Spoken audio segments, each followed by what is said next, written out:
रामकृष्ण हरी. नमो सद्गुरु तुकया ज्ञानदीपा. नमो सद्गुरु सच्चिदानंद रूपा. नमो सद्गुरु भक्त कल्याण मूर्ती. नमो सद्गुरु भास्करा पूर्णकीर्ती. पुण्यश्लोक श्री राजा शिवछत्रपती प्रतिष्ठान धर्मरक्षा समिती खराडवाडी यांच्या वतीनं आयोजित केलेल्या शिवजयंती महोत्सवानिमित्त आजच्या या व्याख्यानाच्या कार्यक्रमामध्ये उपस्थित असलेले आपले आजच्या कार्यक्रमाचे प्रमुख पाहुणे, आपल्या कर्तृत्वाने शिवरायांची सेवा करणारे आणि दऱ्याखोऱ्यांमध्ये कुणीही असो त्याला संकटकाळी भगवंत म्हणून धावून जाणारे श्री सुनीलजी, यासोबतच श्रीयुत पैलवान कलापुरे काका, धर्मजागरणाच्या माध्यमातून हिंदू धर्माची सेवा करणारे श्रीयुत आमचे मित्रवर्य, धर्मजागरण समन्वय समितीचे पिंपरी चिंचवड शहराचे एका अर्थाने संयोजक आणि राजा शिवछत्रपती प्रतिष्ठानचे कार्यकर्ते आणि या ठिकाणी उपस्थित असलेले माता बंधू भगिनींनो, छत्रपती शिवरायांच्या चरित्राचा विचार करताना छत्रपती शिवरायांनी काय काय केलं आयुष्यामध्ये आपल्या सगळ्यांना माहिती आहे. 19 फेब्रुवारी 1630 रोजी छत्रपती शिवरायांचा जन्म झाला. तिथपासून ते 3 एप्रिल 1680 रोजी छत्रपती शिवराय निधन पावले. इथपासून इथपर्यंत या दोन्ही घटनांमधून कितीतरी तारखा आपल्याला माहिती आहे ज्या दिवशी छत्रपती शिवरायांनी काही ना काही केलं. मग ते अफजल खानाचा कोथळा फाडणे असो, शाहिस्ते खानाची बोटं छाटणे असो, आग्र्यावरून माघारी निघून येणं असो, शिवराज्याभिषेक असो. पण या सगळ्या गोष्टींचा विचार करताना हे सगळं शिवाजी महाराजांनी केलं. पण ते का बरं केलं? छत्रपती शिवरायांच्या चरित्राचं बाह्य स्वरूप शिवाजी महाराजांनी हा सगळा खटाटोप कसा कसा केला हे सगळं आपल्याला माहिती. त्याच्यावरती सगळे शिवव्याख्याते बोलतात सुद्धा. पण हे सगळं का केलं याचा विचार येत्या 1 तासामध्ये आपण करण्याचा प्रयत्न करू. छत्रपती शिवरायांच्या चरित्राचा जेव्हा जेव्हा विचार करतो तेव्हा तेव्हा यशवंतराव चव्हाण साहेबांचं वाक्य पुन्हा पुन्हा आठवतं. यशवंतराव चव्हाण साहेब म्हणतात, छत्रपती शिवाजी महाराज झाले नसते तर पाकिस्तानची सीमा तुमच्या आमच्या घराला येऊन खेटली असती. हेच सहज सुंदर सोप्या भाषेमध्ये छत्रपती शिवरायांसमोर गाताना कविराज भूषण म्हणतात, देवल गिरावते फिरावते निसानाली ऐसे डूबराव राणे सभी गए लुबकी गौरा गणपतिया पोरोण पदता पापनी ही बारिश मारी गए डुबकी पिरा पैगंबरा दिगंबरा दिखाई देता सिद्ध की सिद्धाई गई रही बात रब की. ऐकायला सुंदर वाटतं. अर्थ काय बरं? देवळं पाडल्या जाते, मंदिरं फोडल्या जाते आणि सगळीकडे अलीचे झेंडे फडकतात. अशा वेळेस स्वतःला राव राणे राजे समजणारे लपून बसले. इतरांना शिव्या शापणारे देवी देवता पळून गेले. सिद्ध हस्त संत लोकांची ताकद निघून गेली आणि सगळीकडे फक्त रबची अल्लाची दुआई शिल्लक आहे. अशा वेळेस काशी की कला गई, काशीचा वैभव निघून गेले. मथुरा मस्जिद बई, मथुरेमध्ये आमच्या श्रीकृष्णाची जन्मभूमी नष्ट करून त्यावरचं मंदिर पाडून त्यावर मशीद उभी केली गेली. पण छत्रपती शिवाजी महाराज होऊन गेले. जर शिवाजी महाराज झाले नसते तर काय झालं असतं? कविराज भूषण म्हणतात, काशी की कला गई मथुरा मस्जिद बई. अगर शिवाजी न होते तो सुन्नत होती सबकी, शिवाजी न होते तो सुन्नत होती सबकी. छत्रपती शिवाजी महाराज जर झाले नसते ना, तुम्ही आम्ही हिंदू राहिलो नसतो. आमच्या कपाळावरचा गंध, गळ्यातली तुळशीची माळ, आमच्या अंगणातली तुळस, मंदिरांवरचे कळस आणि घरातील धर्म जर कोणामुळे शिल्लक असेल तर ते फक्त आणि फक्त छत्रपती शिवाजी महाराज. त्यामुळे नेहमी सांगतो, छत्रपती शिवरायांचे तुमच्यावरती, माझ्यावरती, या अखंड हिंदू समाजावरती अनंत उपकार आहेत. इतके उपकार आहेत, इतके उपकार आहेत, इतके उपकार आहेत. तुम्ही आणि मीच काय, अखंड हिंदुस्थानातील नवे अखंड विश्वातील हिंदू समाजाने आपल्या प्राणांची आहुती जरी छत्रपती शिवरायांच्या चरणांशी वाहिली तरी छत्रपतींच्या उपकारातून आम्ही उतराई होऊ शकत नाही. असं का बरं म्हणावं लागतं की आज सुद्धा 350-400 वर्षांनंतर छत्रपती शिवरायांचे उपकार आज आम्हाला हिंदू म्हणून, भारतीय म्हणून, महाराष्ट्रीयन म्हणून, एक मराठी माणूस म्हणून स्मरावे लागतात. तर जर याचा विचार करायचा असेल तर अखंड भारतवर्षामध्ये हिंदवी स्वराज्य निर्माण होत असताना आणि निर्माण होण्यापूर्वी, शिवकाळाचा उदय या हिंदुस्थानात होण्यापूर्वी इथल्या हिंदू समाजावर झालेले अत्याचार आपल्याला पाहावे लागतात. छत्रपती शिवराय आले, 15 वर्षाचे शिवबा आपल्या सगळ्या लहान सवंगड्यांना घेऊन थोरा मोठ्यांना घेऊन रायरेश्वराला गेलेत आणि तिथं शिवलिंगावरती त्या पिंडीवरती अभिषेक केलाय आणि आपलं रक्त सांडून म्हणतात हिंदवी स्वराज्य व्हावे इतो श्रींची इच्छा आणि सगळं सुंदर झालंय, आनंदी झालंय. इतकं सोपं होता का ते? छत्रपती शिवरायांच्या पूर्वी या हिंदुस्थानामध्ये कोणत्या प्रकारचे अत्याचार या देशीच्या हिंदू समाजावरती होत होते? मी नेहमी काही उदाहरणं सांगतो. आपल्या इथं सणासुदीला काळे कपडे घालणं निषिद्ध आहे. जर आपण सणासुदीला काळे कपडे घालून घराबाहेर पडलो तर आपल्या घरातली माऊली म्हणते, अरे काही येडा काय खुळा, जरा पांढरे कपडे घाल, काळे कशाला घालून निघालास बाहेर? जसं राजस्थान आपल्या इथं सणासुदीला काळे कपडे घालणं निषिद्ध आहे, तसं राजस्थानच्या इतिहासामध्ये 74 हा आकडा निषिद्ध आहे. असं काय बरं वाकडं केलं राजस्थानच्या इतिहासाचं 74 या आकड्याने? त्यांना का बरं 74 हा आकडा आवडत नाही? तर ज्या वेळेस सम्राट अकबराने जोधपूर आणि चितोडच्या परिसरावर आक्रमण केलं, चितोडचा किल्ला आणि परिसर जिंकून घेतला आणि त्यानंतर त्याने आदेश काढला, आतापासून इथपासून दिसतील तेवढे हिंदू कापून काढा, त्यांची मुंडकी छाटा आणि त्या सगळ्यांच्या गळ्यातली जानवी गोळा करून आणा. अकबराच्या आदेशाने दिवसभर भीषण हत्याकांड चाललं. दिसेल त्याला मारण्यात आलं, तोडण्यात आलं, झोडण्यात आलं आणि दिवसभराच्या या सगळ्या मारकाटीनंतर संध्याकाळच्या वेळेला सगळी जानवी गोळा करून अकबराच्या पुढ्यात मांडण्यात आली. जानव्यांचा भला मोठा ढीग झाला आणि मग उत्सुकतेने अकबराने विचारलं, यांचं वजन काय असेल हो? अकबराच्या उत्सुकतेपोटी त्या जानव्यांच्या ढिगाचं वजन केलं गेलं. एका जानव्याचं वजन किती असतं? 15 ग्रॅम, 20 ग्रॅम. त्या जानव्यांच्या ढिगाचं वजन भरलं 74 मन 4 शेर. आजच्या भाषेमध्ये 3000 किलो. ज्यांचा कसलाही दोष नाही, ज्यांच्याकडे शस्त्र नाही, जे सैनिक नाहीत, असे निशस्त्र एका दिवसामध्ये जवळजवळ 1 लाख हिंदू कापून काढले गेले आणि त्यांच्या गळ्यातली जानवी पेटवून देण्यात आली. आणि हे सगळं होत असताना याला विरोध करावा असं सामर्थ्य या देशीच्या एकाही पुरुषामध्ये नव्हतं. तो पीटर मंडी नावाचा ब्रिटिश प्रवासी कानपूरवरून पटण्याला चालला होता आणि कानपूरवरून पटण्याला जात असताना 80 मैलांच्या परिसरामध्ये मी काय पाहिलं तो त्याच्या डायरीमध्ये लिहून ठेवतो. तो म्हणतोय की इथे एकावर एक हिंदूंचे मुंडक्यांचे मिनार रचलेले आहेत. जिझिया कर न देणाऱ्या, धर्मांतरणाला प्रवृत्त न होणाऱ्या, इस्लामिक पातशाहीला विरोध करणाऱ्या हिंदूंची मस्तकं एकावरती एक रचली होती. कुठं 20, कुठं 30, कुठं 40, अशी 80 किलोमीटरच्या परिसरात रचली होती. मी ती मोजली असं तो लिहितो आणि त्याचा आकडा भरतो 8500 पेक्षा जास्त. एकाच परिसरामध्ये, एकाच रस्त्यावरती, रस्त्याच्या दुतर्फा आपण लाइटिंग केली तशी हिंदूंचे मुंडक्यांचे मिनार उभे केले गेले होते. एकाच परिसरामध्ये एकाच वेळेस 8500. पण हे सगळं थांबावं असं कोणत्याही हिंदू राजाला वाटत नव्हतं. नवे नवे जे थांबवण्यासाठी प्रयत्न करतील त्या राजांची अवस्था काय बरं होत होती? ना समाज सुरक्षित होता, ना समाजाचं नेतृत्व करणारे राजे सुरक्षित होते. किती भयानक प्रकारचे अत्याचार या देशींच्या राजांवरती सुद्धा झालेत बरं. शिवरायांचं कर्तृत्व का महान आहे? देवगिरीचं राज्य हे सुख समृद्धीचं, शांतीचं प्रतीक होतं. ज्ञानोबराय म्हणतात ब्रह्मविद्येचा सुकाळ जर कोणता असेल तर ते देवगिरीचं, रामदेवरायाचं राज्य आहे.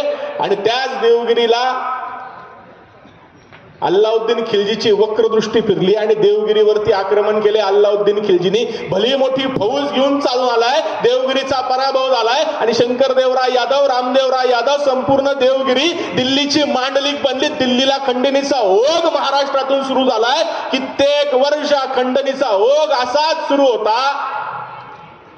पण काही वर्षांनंतर दिल्लीचा स्वाभिमान, महाराष्ट्राचा स्वाभिमान जागृत झाला, महाराष्ट्राचा स्वाभिमान जागृत झाला आणि देवगिरीचा जावई असलेल्या हरपलदेवराय यादवाने निक्षून सांगितलं ही भूमी आमची आहे, हे राज्य आमचा, इथला खजिना सुद्धा आमचाच असणार, आम्ही 1 रुपयाची खंडणी दिल्लीला पाठवणार नाही.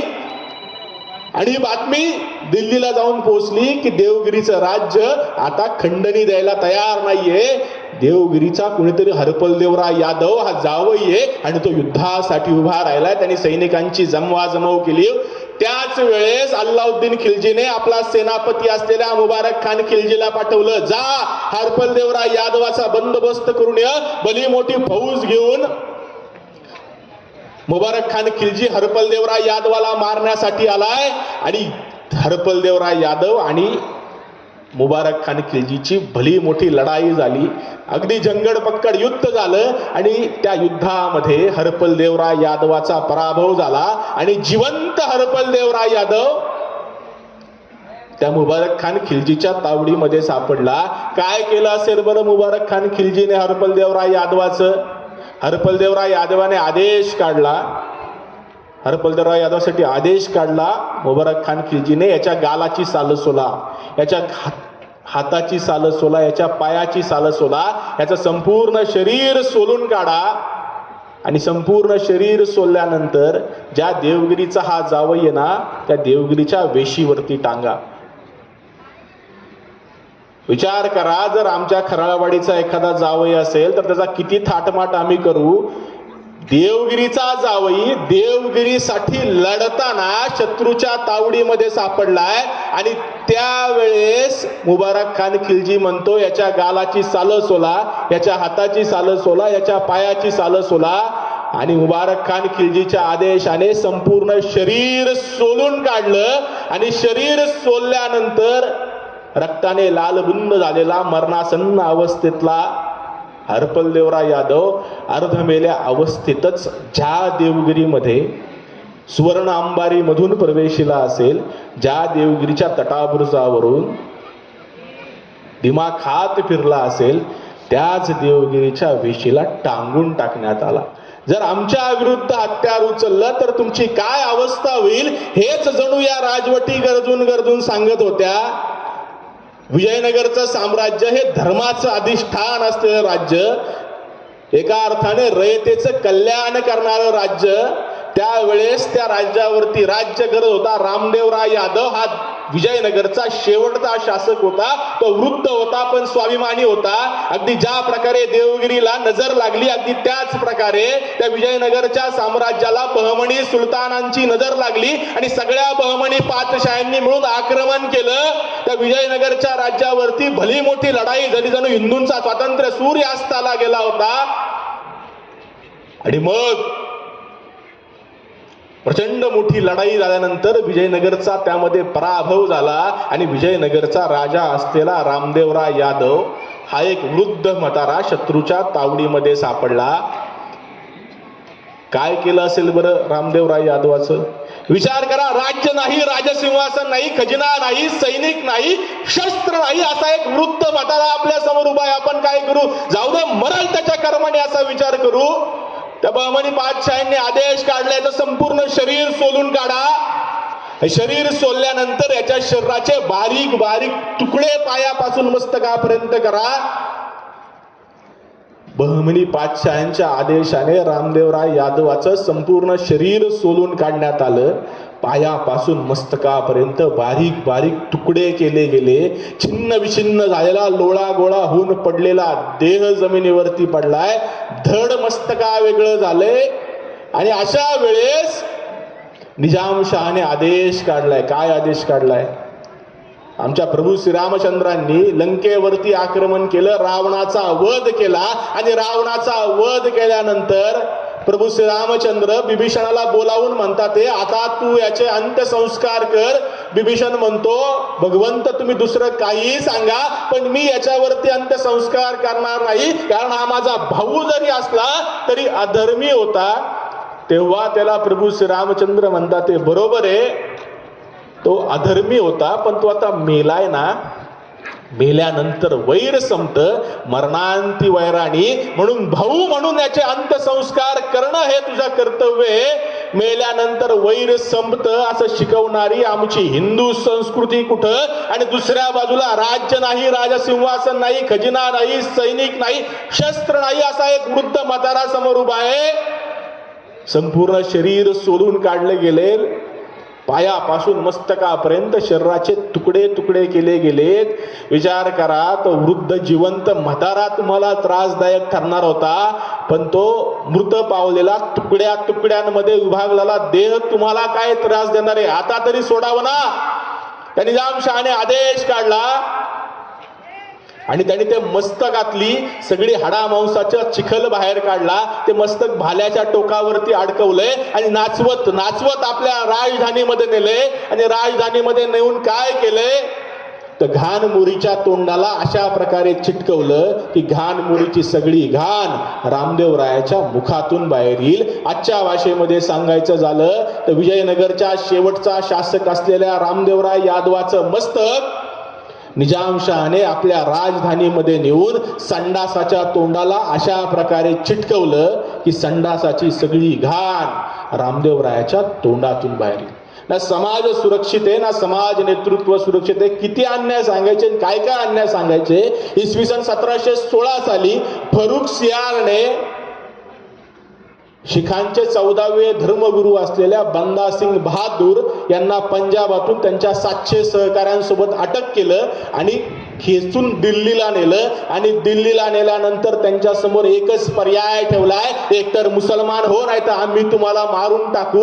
अगदी 7 जणांपैकी कुणीही स्वतःचा धर्म सोडायला तयार झाला नाही. मग दररोज 100 अशा प्रकारे 7 दिवस सगळ्यांची मस्तकं छाटून त्यांचे देह दिल्लीमध्ये झाडावरती टांगण्यात आले. बंदासिंग बहादुरांना 3 महिने कैदेत ठेवले आणि 3 महिन्यानंतर बहादूर शहाच्या कबरीवरती बंदासिंग बहादुरांना नेले. एका खांबाला त्यांना बांधले, मांडी घालून बसवले आणि आता विचारले, सोडतो का तुझा धर्म? बंदासिंग म्हणतात, मी माझा धर्म सोडणार नाही. त्यांचा 4 वर्षाचं लहान लेकरू, विचार करा, आपल्या डोळ्यासमोर आपलं लहान लेकरू आणा. 4 वर्षाचं लेकरू अर्जुन सिंग त्यांना त्याच्या पायावरती ठेवले आणि आता लांब सडक धारदार सुरी घेऊन तो जल्लाद विचारतोय, सोडतो का तुझा हिंदू धर्म? नाहीतर तुझ्या या लहान लेकराला मारल्याशिवाय राहणार नाही. बंदा बहादूर धर्म सोडायला तयार नाही. त्याच सुरीने त्या 4 वर्षाच्या लेकराचे तुकडे तुकडे करून त्या बापाच्या पायावरती, मांडीवरती त्या लहान लेकराला मारून टाकलं.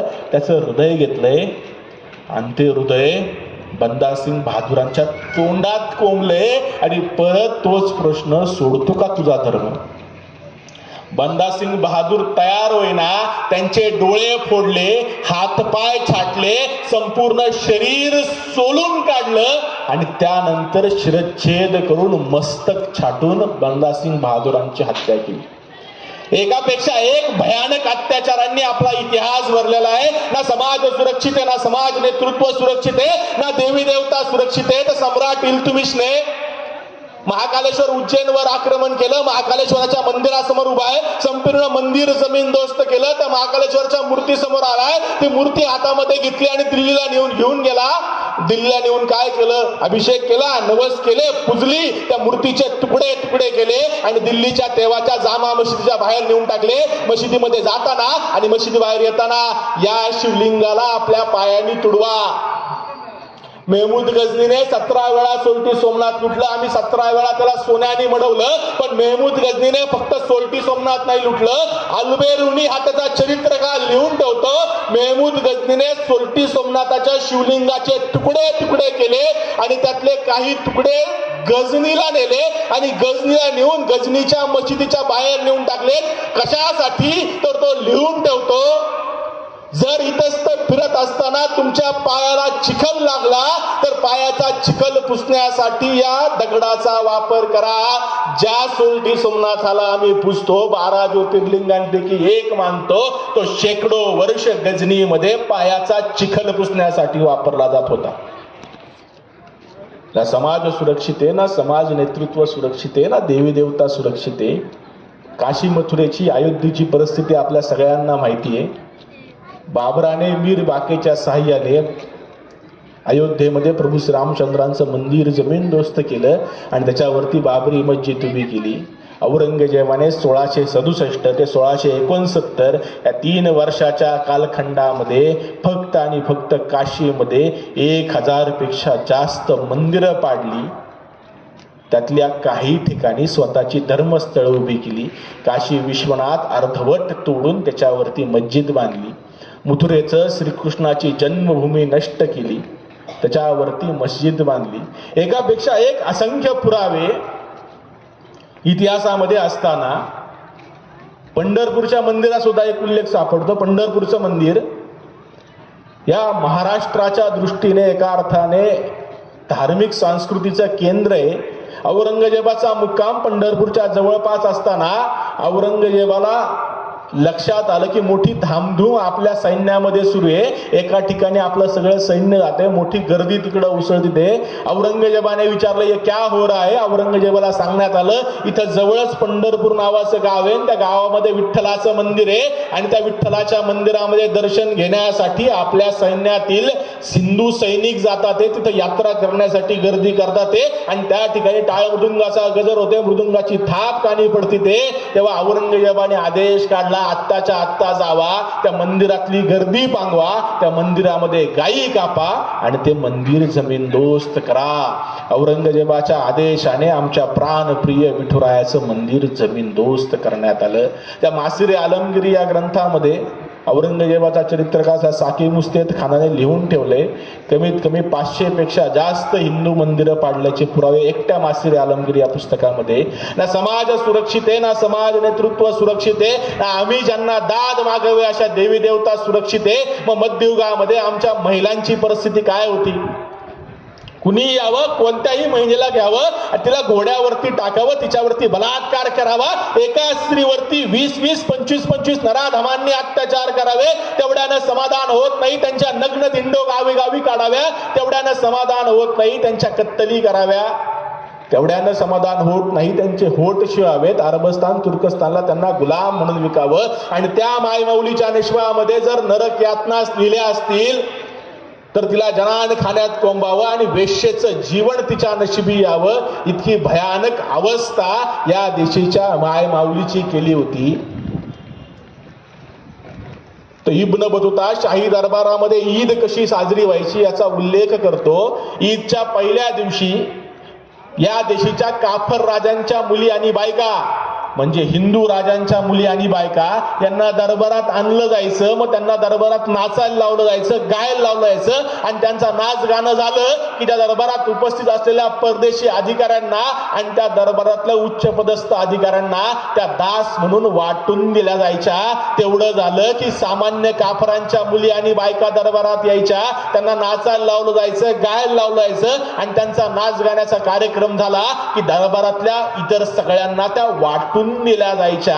आमची हिंदू संस्कृती मंत्री यत्र नार्यस्तु पूज्यन्ते रमन्ते तत्र देवता, अर्थात ज्या ठिकाणी स्त्रीचं पूजन होतं त्या ठिकाणी देवदेवतांचा वास असतो असं सांगणारी आमची हिंदू संस्कृती कुठं? आणि 500 वर्षापेक्षा जास्त काळ आमच्याच माय भगिनीला बाजारामध्ये विक्रीसाठी उभ्या करणाऱ्या या इस्लामिक राजवटी कुठं? इब्न बतूता पुढे लिहून ठेवतो, अशाच प्रकारे बादशहाने मला 10 गुलाम स्त्रिया भेट म्हणून दिल्या होत्या. त्यातील एक मी ज्याने आणून दिली त्याला दिली, त्यातील 3 माझ्या सहकाऱ्यांना दिल्या आणि 6 मजपाशी ठेवल्या. पण त्या 6 कुठं गेल्या मला माहिती नाही.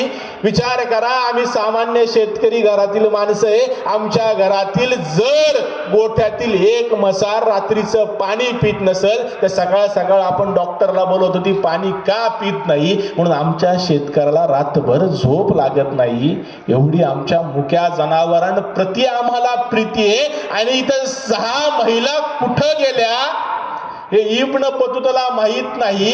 पुढं तर म्हणतो या दिवशी गुलाम स्त्रिया स्वस्त मिळतात वाटतं. बापाची पेंड यांच्या कोणतीही स्त्री घ्या, तिला घोड्यावरती टाका, तिला बाजारामध्ये विक्रीसाठी उभी करा आणि पाहिजे त्या दराने तिची विक्री करा. हे 1-2 नव्हे 500 वर्ष सुरू होतं. पण हे सगळं थांबवण्याचं सामर्थ्य कोणामध्ये नव्हतं. आणि हे सगळं थांबवण्यासाठी जर कुणी विचार केला असेल, कुणी प्रयत्न केले असेल, तर अखंड भारताच्या पाठीवरती फक्त आणि फक्त छत्रपती शिवाजी महाराज. हे सगळं देशभरामध्ये सुरू असताना राजमाता जिजाऊंनी आणि शहाजीराजांनी संकल्प केला हिंदुस्थानच्या मुक्तीचा, हिंदूंच्या स्वातंत्र्याचा, आणि तोच संकल्प दिसावासाने शिवनेरीवर जिजाऊंच्या पोटी वाढू लागला. जिजाऊंना डोहाळे लागलेत, आमच्या माय माऊलीला डोहाळे लागतात, काहीतरी खाण्याचे, काहीतरी पिण्याचे. कवींद्र परमानंद राजमाता जिजाऊंच्या डोहाळ्यांचं वर्णन करतात. ते काय डोहाळे लागलेत राजमाता जिजाऊंना? जिजाऊंच्या मैत्रिणी जिजाऊंना विचारतात, जिजा तुला काय खावंसं वाटतंय ग? जिजा तुला काय प्यावंसं वाटतंय ग? राजमाता जिजाऊ म्हणतात, ना मला काय खावंसं वाटतंय, ना मला काय प्यावंसं वाटतंय. मला असं वाटतंय, मला 2 नव्हे तर 8 हात आहेत. त्या 8 हातांमध्ये धारदार शस्त्र घ्यावीत, वाघावरती स्वार व्हावं, आणि या देशी जिथे जिथे अधर्म आहे, जिथे जिथे अन्याय आहे, जिथे जिथे यवन आहे, त्या प्रत्येक ठिकाणी जावं, यवनांचा निपात करावा, अन्यायाचं परिमार्जन करावं, अधर्माचा नाश करावा, आणि या देशी धर्माची राजवट प्रस्थापित करावी. असे डोहाळे मला लागलेत. मला माझ्या डोळ्यासमोर सोन्याचं सिंहासन दिसतंय. त्या सोन्याच्या सिंहासनावर आरूढ होऊन या देशी स्वतःची राजवट प्रस्थापित करावी, हे डोहाळे मला लागलेत, असं राजमाता जिजाऊ म्हणतात. ते राजमाता जिजाऊंचे डोहाळे होते. म्हणूनच 1000 वर्षाच्या परकीय गुलामगिरीनंतर रायगडावर 32 मणाचं स्वर्ण सिंहासन साकार झालं, आणि शेकडो वर्षाच्या कालखंडानंतर छत्रपती शिवरायांच्या रूपाने हिंदूंना पहिला राजा मिळाला. शिवचरित्रामध्ये सांगण्यासारखं भरपूर आहे. आपण सगळेजण शिवचरित्रातील कथा ऐकतो. शिवराय कल्याणकारी राजे आहेत का? आहेतच. पण मी अशा काही गोष्टी बोलणार आहे जे बोलताना आणि ऐकताना आपल्या सगळ्यांना आवडत नाही. शिवाजी महाराज असे होते असं म्हणायला आजकालचे व्याख्याते धजावत नाही. छत्रपती शिवरायांनी हे सगळं कशाच्या आधारावरती केलं? हिंदूंना छळणारा, हिंदूंची मंदिरं तोडली जात होती, हिंदूंच्या माय भगिनींवरती अत्याचार होत होते, हे सगळं बदललं फक्त आणि फक्त शिवरायांच्या हिंदवी स्वराज्याने. हे सगळं शिवरायांनी कशाच्या आधारावरती केलं? पहिलं राजमाता जिजाऊंचे संस्कार, दुसरं इथल्या रयतेची वाहिलेली काळजी, त्या रयतेच्या मनामध्ये निर्माण केलेला विश्वास, आणि तिसरं छत्रपती शिवरायांचं प्रखर हिंदुत्व, अर्थात स्वभाषा, स्वराष्ट्र आणि स्वधर्म यावरचं प्रेम. एवढ्याच गोष्टींचा आपण आज विचार करू. शिवचरित्रात बोलल तितकं कमी आहे. काय छत्रपती शिवरायांच्या वरती सगळ्यात जास्त महत्वाच्या गोष्टी कोणत्या सांगितल्या? पहिलं राजमाता जिजाऊंचे संस्कार, हे सगळं शिवरायांनी घडवलं. आपल्या आईच्या संस्कारामुळं, राजमाता जिजाऊंच्या संस्कारामुळे हे सगळं घडलं. विचार करा, 9-10 वर्षांचा बालशिवबा, आणि त्याला घेऊन बेंगलोरातून एक महिला आली, सोबत काही सहकारी शहाजीराजांनी दिले, आणि ओसाड पुन्हा मुरार जगदेवानी लोखंडी पहार ठोकलेली आहे, त्याच्यावरती तुटकी चप्पल अडकवलेली आहे, गाढवाचा नांगर पुण्यावरून फिरवलाय, पुण्यामध्ये वस्ती करण्यासाठी कुणी शिल्लक राहिलेलं नाहीये.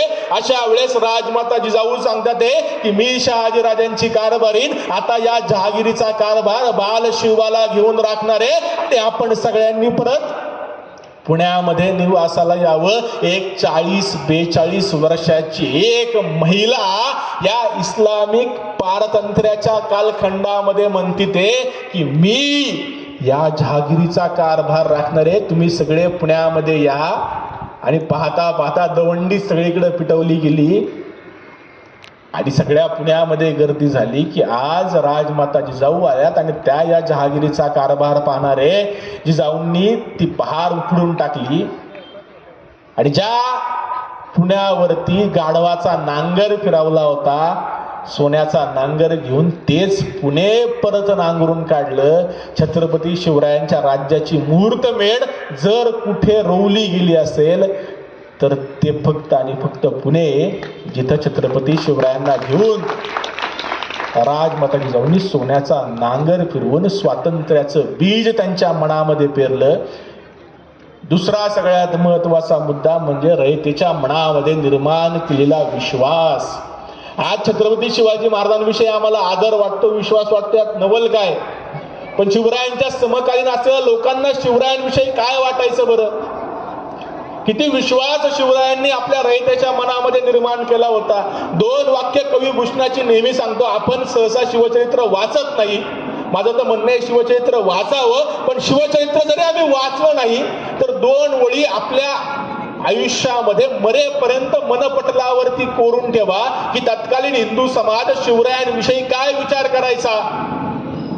एकदा भक्तांनी देवाची प्रार्थना केली, भगवंत प्रसन्न झाले आणि भगवंत प्रसन्न झाल्यावरती वत्सांना विचारतात ते, भक्तांना बोला मी तुमच्यावरती प्रसन्न झालोय, मागायचंय ते मागा, सोनं नाणं पैसा अडका जड जवाईर गाडी बंगला, बोला तुम्हाला काय पाहिजे.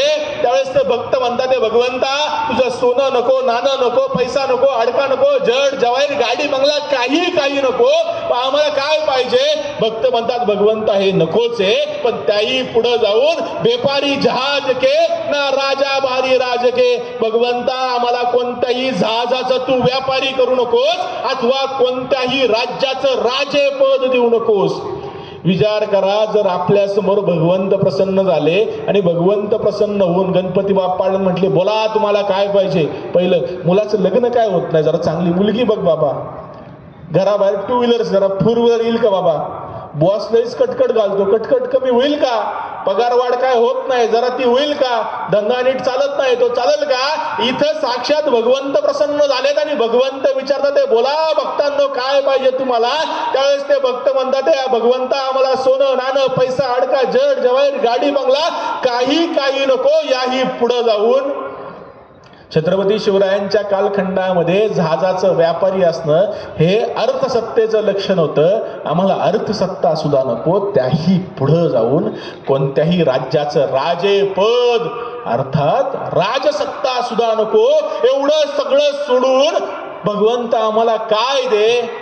काय म्हणतात भक्त, बेपारी जहाज के ना राजा भारी राज के, भिकारी हमें कीजिए महाराज शिवराज के, भिकारी हमें कीजिए महाराज शिवराज के. भगवंता जर तुला आम्हाला काय द्यायचंच असेल तर छत्रपती शिवाजी महाराजांचं भिकारी आम्हाला बनव. किती विश्वास छत्रपती शिवरायांनी समाजामध्ये निर्माण केला असेल.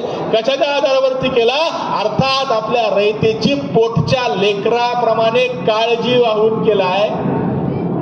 या देशीच्या शेतकऱ्यांचं कष्टकऱ्यांचं भलं केलंय. या देशीच्या माय भगिनीच्या अब्रूचं रक्षण केले. विचार करा, 13 वर्षांचे बालशिवबा रांजाच्या पाटलाने एका स्त्रीवरती बद अंमल केला म्हणून त्याला शिक्षा म्हणून त्याचे दोन्ही हात दोन्ही पाय छाटण्याची आज्ञा देऊन त्याला चौरंगा करतात. या देशीच्या महिलेवरती अन्याय करेलच कसं कोण. छत्रपती शिवाजी महाराज किती श्रेष्ठ आहे विचार करा. आज आपण व्याख्यानासाठी इथे 1 तास आलोय आणि आपल्याला जर घराबाहेर पडताना असं कळालं की आमच्या घरातील महिलेची, मग ती आई असो, बहीण असो, बायको असो, मुलगी असो, आजी असो, वहिनी असो, कोणत्याही नातातील आपल्या घरातील माय माऊलीची अब्रू सुरक्षित नाही असं जर आपल्याला कळालं तर आपलं पाऊल घराबाहेर पडेल का. छत्रपती शिवरायांच्या काळाचा विचार करा. 400 वर्षापूर्वी आणि आजच्या कालखंडामध्ये किती फरक आहे. आज जर आपण म्हटलं की मी व्याख्यानाला जातो आणि आपल्याला कळालं की आपल्या घरातील माय माऊलीची अब्रू सुरक्षित नाहीये आणि जेव्हा आपल्याला कळन तेवढा आपला पाय घराबाहेर निघणार नाही. विचार करा, आज आपण इथं आलो, व्हॉट्सअप कॉल करू शकतो, व्हिडिओ कॉल करू शकतो, टेक्स्ट मेसेज करू शकतो, कॉल लावून देऊ शकतो. या सगळ्याच्या पलीकडे जाऊन पोलीस प्रशासन, आपले पोलीस बांधव 24 तास आपल्यासाठी सज्ज आहेत. 100 नंबरला कॉल केलं तर धावत धावत आपल्या घरी येतील. एवढ्या सुरक्षेच्या यंत्रणा असताना सुद्धा जर आपल्याला कळालं की आपली अब्रू सुरक्षित नाहीये, आपल्या घरातील महिलेची अब्रू सुरक्षित नाहीये, तर आपलं पाऊल घराबाहेर पडणार नाही. 1 तासाचा प्रश्न आहे. छत्रपती शिवरायांचा काळ हा 1 तासाचा नाही. तेव्हा फोन कॉल नाही, व्हॉट्सअप कॉल नाही, व्हिडिओ कॉल नाही, टेक्स्ट मेसेज नाही, पत्र व्यवहार नाही, पोलीस प्रशासन नाही. एकदा जर मावळा लढण्यासाठी घराबाहेर पडला तर किमान 8 महिने घराबाहेर राहणारे आणि 8 महिन्यानंतर घरी येणारे, विजयादशमीला दसऱ्याला बाहेर पडणारी फौज ही परत मान्सूनच्या पूर्वी घरी यायची. 8 महिने आपल्या घरातील करता पुरुष घरात नसणारे, पण त्या घरातल्या माय माऊलीला चिंता वाटत नाहीये. 8 महिने आपल्याला लढायला जायचे हा विचार त्या मावळ्याच्या मनामध्ये, पण त्या मावळ्याला आपल्या कुटुंबाची चिंता वाटत नाहीये. विचार करा किती विश्वास आपल्या रयतेच्या मनामध्ये शिवरायांनी निर्माण केला असेल. छत्रपती शिवरायांच्या मावळ्याच्या किंवा अखंड रयतेच्या घराघरामधून मावळे बाहेर पडत असताना कोणत्याही स्त्रीवरती अत्याचार झाल्याचं आजपर्यंत तरी एकही उदाहरण सापडलं नाही. हे छत्रपती शिवरायांचं श्रेष्ठत्व आहे. त्यामुळं आपल्या रयतेची पोटच्या लेकराप्रमाणे काळजी व्हायली, त्याही पुढे जाऊन इथल्या शेतकऱ्यांचं कष्टकऱ्यांचं भलं केलंय. छत्रपती शिवरायांच्या पूर्वी या देशीच्या शेतकऱ्यांवरती निजामशाही, आदिलशाही, कुतुबशाही, मुघलशाही या देशीचे पारंपरिक वतनदार या सगळ्यांकडून प्रचंड अन्याय अत्याचार होत होते. आपण आपल्या खराळवाडीला घेऊन विचार करू उदाहरणाचा, तेवढंच कळल तुम्ही जागे का झोपले म्हणजे मला थांबायला. विचार करा, जर आमच्या खराळवाडीमध्ये मुघलशाही, आदिलशाही, निजामशाहीमध्ये 40% उत्पन्न व्हायचं. किती टक्के? 40. झोपले वाटतं.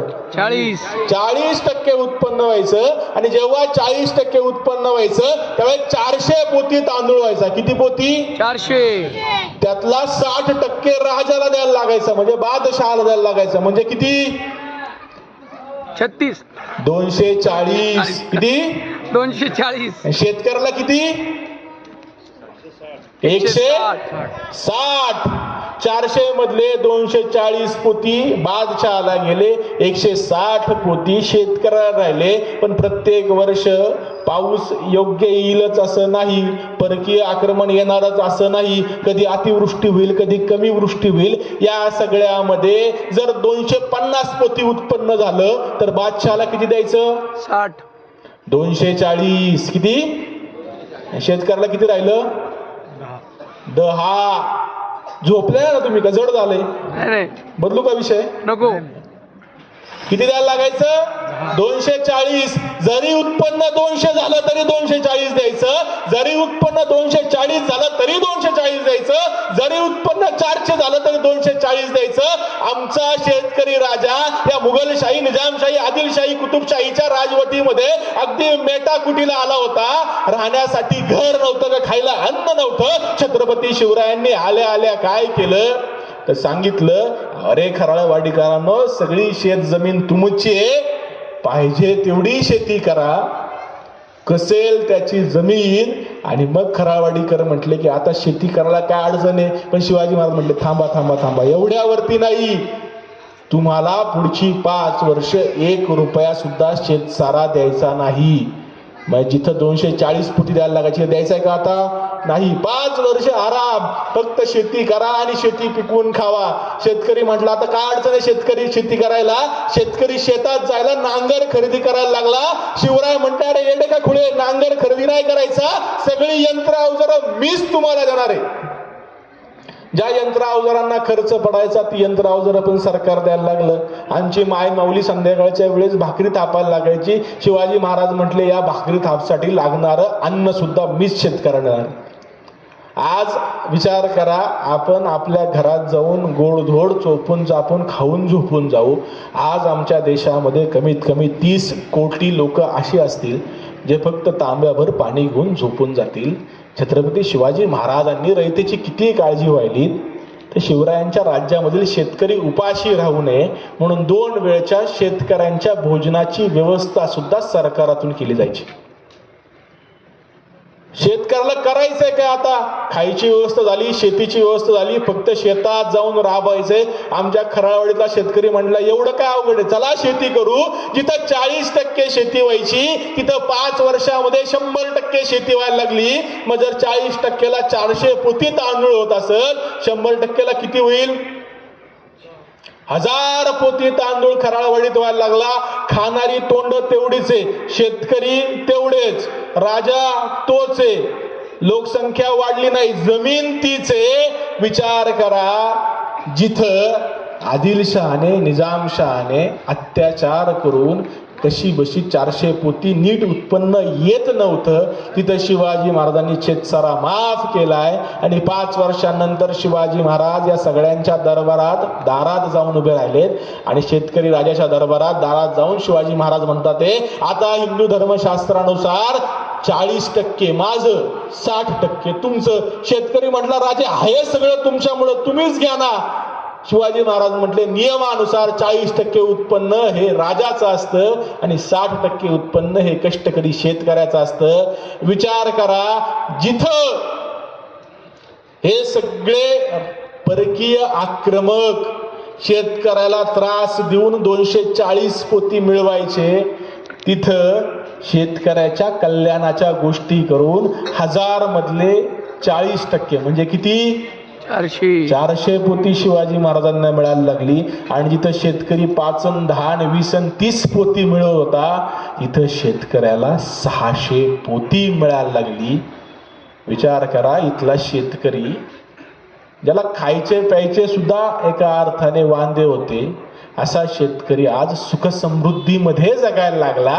आणि मग त्या शेतकऱ्याला घेऊन छत्रपती शिवरायांनी कृषी क्रांती केली. आमचा शेतकरी सुखावला, त्याला बरं वाटायला, आता पैसा येतोय, पैसा राहतोय, काय केलं पाहिजे, जरा फाटकी कापडं सोडून देऊ आणि चांगली कापडं घालू. जशी फाटकी कापडं सोडायची म्हटलं, चांगली कपडे घालायची म्हटलं, तर या ठिकाणी कापड शिवायला लागेल. विणकराला काम आलं, ते शिवलेली कापडं प्रत्येकाच्या मापात परत शिवायला लागतील. शिंप्याला काम आलं. आमचा शेतकरी म्हटला आता कुठं खराब झोपडीमध्ये राहायचं, चांगलं घर बांधू, त्यासाठी विटा करावं लागतील, भांडी करावं लागतील, त्यासाठी आमच्या कुंभाराला काम आलं. ते घर बांधण्यासाठी गवंड्याला काम आलं. आता शेतकरी सुखावला होता. शेतकरी म्हटला कवर बिना चपलीचा राहू, पायात चप्पल घालू, या देशीच्या चांभाराला काम आलं. अगदी जसा शेतकरी उभा राहिला, छत्रपती शिवरायांनी 12 बलुतेदार 18 आलुदारांना उभं करून अर्थव्यवस्थेचं चाक गोल गोल गोल गोल फिरवायला सुरुवात केली. शेतकऱ्यांच्या जीवावरती अर्थक्रांती झाली. 4 महिन्याची शेती, 8 महिने काम नाही. चला काय करायचं, तर उरलेल्या काळामध्ये लढण्यासाठी चला. अर्थक्रांतीच्या जीवावरती राज्यक्रांती केली. आणि त्या राज्यक्रांतीतून सगळ्यात महत्वाचं काय साधलं असेल, तर सांस्कृतिक क्रांती करून या देशीचा धर्म छत्रपती शिवरायांनी राखला. आणि तोच सगळ्यात महत्वाचा मुद्दा, की काय शिवरायांच्या राज्याचा मूळ उद्देश आहे, तर तो म्हणजे स्वभाषा, स्वराष्ट्र आणि स्वधर्माचं रक्षण. विचार करा, आज सुद्धा आम्ही आमच्या चिरंजीवांना, आमच्या कन्येला इंग्रजी माध्यमाच्या शाळेमध्ये घालण्यासाठी धडपडतो. धडपडलं पाहिजे, आपल्या मुलांना सगळ्या भाषा आल्या पाहिजे. पण माय मरून मावशी जगो हा विचार मराठी माणूस म्हणून तरी मराठी माणसाने नाही केला पाहिजे. याचा संस्कार माझा नाही, छत्रपती शिवरायांचा आहे. छत्रपती शिवरायांनी ज्या वेळेस छत्रपती शिवरायांनी राज्याभिषेक करून घेतला, त्या निमित्ताने पहिली कोणती गोष्ट केली असेल, तर रघुनाथ हनुमंत यांना बोलवलं आणि त्यांना बोलवून सांगितलं की राज्यकारभारात असणारे परकीय फारसी शब्द हाकलून त्याला पर्यायी संस्कृत किंवा मराठी शब्द द्यावेत. रघुनाथ पंडित हनुमंत यांनी छत्रपती शिवरायांच्या आदेशाने राज्यव्यवहार कोश नावाचा ग्रंथ तयार करून घेतला आणि जवळजवळ 1380 फारसी, अरबी, उर्दू शब्द हाकलून त्याला पर्यायी संस्कृत किंवा मराठी शब्द दिले. स्वभाषा. त्याही पुढे जाऊन छत्रपती शिवरायांच्या राजमुद्रेचा आपण विचार करू. काय राजमुद्रा? प्रतिपचंद्र लेखेवर विष्णू विश्ववंदिता शासनो शिवसैषा मुद्रा भद्राय राजते. छत्रपती शिवरायांच्या पूर्वी सगळ्यांच्या राजमुद्रा या फारसी भाषेमध्ये, राजमाता जिजाऊंची राजमुद्रा फारसी भाषेमध्ये, शहाजी राजांची राजमुद्रा सुद्धा फारसी भाषेमध्ये. पण छत्रपती शिवरायांनी मात्र स्वतःची राजमुद्रा संस्कृत भाषेमध्ये आणि देवनागरी लिपीमध्ये तयार करून घेतली. इथवर शिवाजी महाराज थांबत नाहीत, तर स्वतःच्या सगळ्या सहकाऱ्यांच्या सुद्धा राजमुद्रा संस्कृत किंवा मराठी भाषेमध्ये तयार करून घेतल्या. स्वभाषा. दुसरं काय? स्वराष्ट्र. आज सुद्धा आम्ही इतिहासामध्ये वाचतो की भारत हे एक राष्ट्र नव्हतं, तो राज्यांचा समूह होता. इंग्रज आले म्हणून या देशाची वेगवेगळी राज्य एकत्र आली आणि त्यांच्यामध्ये एक अस्मिता तयार झाली आणि मग हा सगळा भारत एक आला. त्यापूर्वी हा अखंड भारत एक आहे असा विचार कोणाही व्यक्तीमध्ये नव्हता, असं आमच्याच देशाच्या इतिहासात लिहिलं गेले. विचार करा, छत्रपती शिवरायांना एक मुघल अधिकारी शिवरायांविषयी तक्रार करताना औरंगजेबाला पुन्हा पुन्हा पत्र लिहायचा आणि तो सांगायचा की मी शिवाजीला पकडतो, तुम्ही माझ्यासाठी सैन्य पाठवा, खजिना पाठवा. त्यावेळेस त्याचं असंच एक पत्र शिवरायांना जाऊन पोचलं आणि त्या पत्राला उत्तर देताना शिवाजी महाराज त्या मुघल अधिकाऱ्याला म्हणतात, ते बादशाह हुकुम फरमावतो की किल्ले काबीज करा आणि तुम्ही किल्ले जिंकण्यासाठी हो म्हणता. आमच्या येथे उडत्या पक्षाच्या पंखावर शेवाळ उगवते. जर तुमच्यामध्ये लढण्याची एवढीच खुमखुमी असेल, उद्या नव्हे आजच चालून या. माझ्या भूमीचं रक्षण करणं हे माझं कर्तव्य आहे आणि मी ते प्राणपणाने निभावीन. शिवाजी महाराज काय म्हणतात, ते माझ्या भूमीचं रक्षण करणं हे माझं कर्तव्य आहे. मग माझी भूमी म्हणजे शिवाजी महाराजांचं काहीतरी मोजमाप असेल ना. आपण जर म्हटलं की आमच्या या खराळवाडीचं रक्षण करणं हे माझं कर्तव्य आहे, मग कोण शनिवारवाड्यावरती जाऊन उभं राहणार आहे का? खराळवाड्याच्या सीमांवरतीच उभे राहू. छत्रपती शिवाजी महाराजांच्या राष्ट्राच्या सीमा पक्क्या आहेत का हो? तर ॲबेकारे नावाचा एक फ्रेंच प्रवासी भारतामध्ये आलेला असताना चौलच्या बंदरामध्ये गेला आणि चौलच्या बंदरामध्ये गेल्यानंतर चौलच्या सुभेदाराला तो भेटला आणि 1674चं साल असावं तेव्हा तो चौलच्या सुभेदाराला म्हणतोय, का हो आता तुमचा राजा राज्याभिषेक करून घेणार आहे, तुमच्याकडे एवढे किल्ले आहेत तरी सुद्धा तुमचा राजा किल्ले जिंकतोच आहे, लढाया करतोच आहे, सैन्य गोळा करतोच आहे, आरमाराची सिद्धता करतोच आहे. नक्की तुमच्या राजाला कुठं जाऊन थांबायचंय, काय करायचंय शिवाजी महाराजांना? त्यावेळेस चौलच्या सुभेदाराला शिवाजी महाराजांना काय करायचंय हे जो सुभेदार सांगतो ते ॲबेकरने लिहून ठेवतोय. काय लिहिलंय ॲबेकरने? सिंधू नदीच्या उगमापासून कावेरी पैल तीरापर्यंत अवघा मुलूक स्वतंत्र करणे. आजच्या भाषेमध्ये अहत तंजावर, तहत पेशावर, कच्छ ते कामरूप, काश्मीर ते कन्याकुमारी, अटक ते कटक ही जी अखंड पसरलेली भारत माता आहे, जिचा इथं आपण फोटो लावलाय, ज्यामध्ये आजचं अफगाणिस्तान येतं, आजचं पाकिस्तान येतं. पाकिस्तानने आपल्याकडून चोरलेलं पाकव्याप्त काश्मीर येतं, पाकिस्तानने चीनला दिलेला चीन ऑक्युपाईड काश्मीर येतं, चीननी 62 मध्ये घेतलेला काश्मीर येतो, तिबेट येतो, ब्रह्मदेश येतो, बांगलादेश येतो, अंदमान निकोबार बेट येतात, त्याही पुढे जाऊन कावेरी पैल तीरापलीकडे असलेली श्रीलंका येते. आज या सगळ्यांनी मिळून जो अखंड भारत बनतो ना, त्या भारत मातेला इस्लामिक गुलामगिरीतून मुक्त करून हिंदूंची राजवट प्रस्थापित करणं हे शिवाजी महाराजांचं केलं. स्वराष्ट्र आणि या स्वराष्ट्रासाठी जे जे आवश्यक असेल ते सगळं शिवाजी महाराजांनी केलं. मग आरमाराची सिद्धता असेल, अष्टप्रधान मंडळाची निर्मिती असेल, नाहीतर राज्याभिषेकाच्या निमित्ताने छत्रपती शिवरायांनी स्वतःची नवीन नाणी पाडली. ज्यावेळेस आपण सार्वभौमत्व याचा विचार करू, मुघल सार्वभौमत्वाची 3 प्रतीकं आपल्या सगळ्यांना माहिती आढळतात. त्यातलं पहिलं प्रतीक कोणतं असेल तर मुघल बादशाहच्या नावाने ज्या दिवशी मुघल बादशाह सिंहासनावरती बसायचा त्या दिवशी संपूर्ण देशभर खुतबा पडला जायचा, हे एक. दुसरं, मुघल बादशाह ज्या दिवशी गादीवर बसेल त्या दिवसापासून नवीन वर्ष सुरू केलं जायचं, त्याला म्हणतात जुलूस. आणि तिसरं, मुघल बादशाहच्या नावाने सोन्याची नाणी पाडली जायची.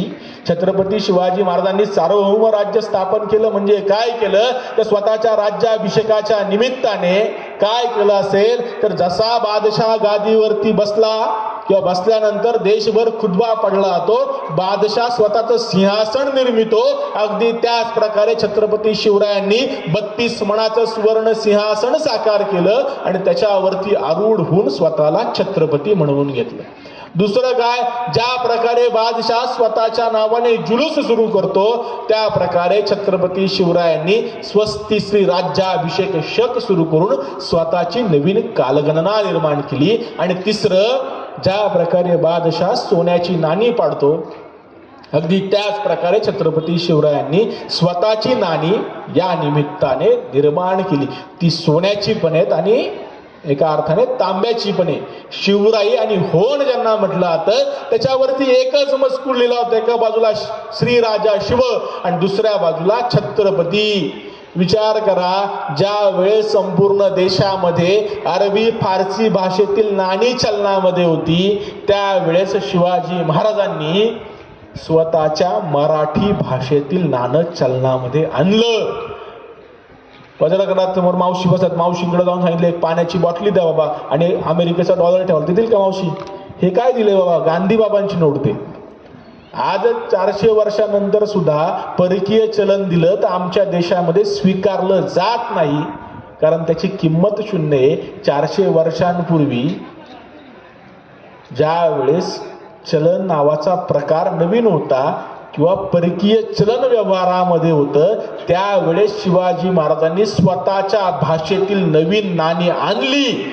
नवे ती देशभर चालवून सुद्धा दाखवली. हे छत्रपती शिवरायांचं श्रेष्ठत्व आहे. या नाण्य निर्मितीची एक गोष्ट सांगितली जाते, आख्यायिका, की ज्यावेळेस शिवाजी महाराजांनी एक नाण्य निर्मितीला सुरुवात केली तेव्हा ती नाणी एकसारखी नव्हती. एखादं नाणं बारीक असायचं, एखादं नाणं मोठं असायचं, एखादं नाणं सुंदर असायचं, एखादं नाणं कुरूप असायचं, एखाद्या नाण्यावरती मजकूर छापला जायचा, एखाद्या नाण्यावरती मजकूर छापला जायचा नाही. त्यावेळेस शिवाजी महाराजांनी विचारलं की हे सगळं नीट कसं करता येईल. तेव्हा त्यांच्या सहकाऱ्यांनी सांगितलं की राजे, इंग्रजांना या क्षेत्राचा अनुभव आहे, आपण इंग्रजांचा सल्ला घेऊ. महाराज म्हटले बोलवा इंग्रज अधिकाऱ्यांना. मग इंग्रज अधिकारी शिवाजी महाराजांच्या दरबारामध्ये आले आणि शिवाजी महाराज त्यांना म्हणतात की मी नाणी छापायला सुरुवात केलीत खरी, पण माझी नाणी एकसारखी नाहीत. एखादं नाणं मोठं आहे, एखादं नाणं बारीक आहे, ती सुबक सुंदर प्रमाणबद्ध नाहीयेत. यासाठी तुम्ही आम्हाला काही मदत करू शकता का? इंग्रज म्हटले का नाही राजे, आम्ही तुम्हाला तुमची नाणी छापून देऊ. शिवाजी महाराज म्हटले हे जरा जास्त बरं आहे. म्हटले या बदल्यात तुम्हाला किती पैसे द्यायचे? इंग्रज अधिकारी म्हटले राजे, तुम्ही आम्हाला पैसे बिसे काही देऊ नका, पण तुमची नाणी आम्हीच कायमस्वरूपी छापू असा करार तुम्ही आमच्या सोबत करा. आत्मनिर्भर भारतचं सगळ्यात श्रेष्ठ उदाहरण जर कोणतं असेल तर ते फक्त आणि फक्त छत्रपती शिवाजी महाराज. काय म्हणतात ते शिवाजी महाराजांना इंग्रज अधिकारी, आम्ही तुम्हाला तुमची नाणी छापून देऊ, त्या बदल्यात आम्हाला तुम्ही एकही रुपया देऊ नका, पण आमच्या सोबत करार करा की तुमची नाणी आम्हीच छापून देऊ, त्याचा अधिकार तुम्हाला सुद्धा नाही. इंग्रजांना कळालं, एकदा यांच्या हातात गेलं की आपल्या हातात, शिवाजी महाराजांना कळालं एकदा इंग्रजांच्या हातात गेलं की आपल्या हातामध्ये काय राहत नाही. शिवाजी महाराज त्यांना विचारतात तुम्हाला नाणी छापण्याचा किती वर्षांचा अनुभव आहे? इंग्रज अधिकारी अभिमानाने म्हणतोय राजे, गेली 200 वर्ष आम्ही नाणी छापण्याच्या क्षेत्रात आहोत, म्हणून आमची नाणी सुबक सुंदर प्रमाणबद्ध आहेत. आपल्यासारखा राजा असता म्हटलं अरे वा वा, 200 वर्षांचा अनुभव घ्या, आमची नाणी सुद्धा तुम्हीच छापा. काय म्हणतात ते शिवाजी महाराज, नाणी छापण्याचा तुम्हाला किती वर्षांचा अनुभव आहे? त्यावेळेस तो इंग्रज अधिकारी म्हणतो गेली 200 वर्ष आम्ही नाणी छापण्याच्या क्षेत्रात आहोत राजे, म्हणून आमची नाणी सुबक सुंदर आणि प्रमाणबद्ध आहेत. त्याच क्षणाला छत्रपती शिवराय त्या इंग्रज अधिकाऱ्यांना म्हणतात अरे मग 200 वर्षांनी माझी सुद्धा नाणी तुमच्या इतकीच सुबक सुंदर आणि प्रमाणबद्ध असतील. आत्मनिर्भर भारतचं यापेक्षा सुंदर उदाहरण जगाच्या पाठीवर कोणतंही सापडणार नाही. स्वराष्ट्र निर्मिती आणि सगळ्यात महत्वाचं स्वधर्म. इस्लामिक राज्यकर्त्यांनी, ख्रिश्चन राज्यकर्त्यांनी या देशीच्या हिंदूंना धर्मांतरण करण्यासाठी त्रास दिला, छळलं, मारलं, कापलं. छत्रपती शिवरायांनी मात्र या सगळ्याला प्रतिरोध करून हिंदू धर्मरक्षणाचं सर्वश्रेष्ठ कार्य केलं. पोर्तुगीज व्हाईसरॉयने आदेश काढला गोव्यात फक्त रोमन कॅथलिक ख्रिश्चन लोक राहतील, जे ख्रिश्चन नाहीत त्यांनी गोवा सोडून निघून जावं, त्यांचा शिरच्छेद करण्यात येईल किंवा त्यांना ख्रिश्चन व्हावं लागेल. अशा प्रकारे 4000 गोव्यातील लोकांना पाठवलं गेलं आणि उरलेल्या 3000 लोकांना एकतर गोवा सोडून जाण्याचा नाहीतर त्यांचा शिरच्छेद करण्याचा आदेश गोव्याच्या पोर्तुगीज व्हाईसरॉयने काढला. हे सगळं कळल्यानंतर शिवाजी महाराजांनी गोव्यावरती आक्रमण केले आणि गोव्यावरती आक्रमण केल्यानंतर बार देशामध्ये ज्या 4 ख्रिश्चन पाद्र्यांच्या, ख्रिश्चन धर्मगुरूंच्या सांगण्यावरून पोर्तुगीज व्हाईसरॉयने हा आदेश काढला होता, त्या 4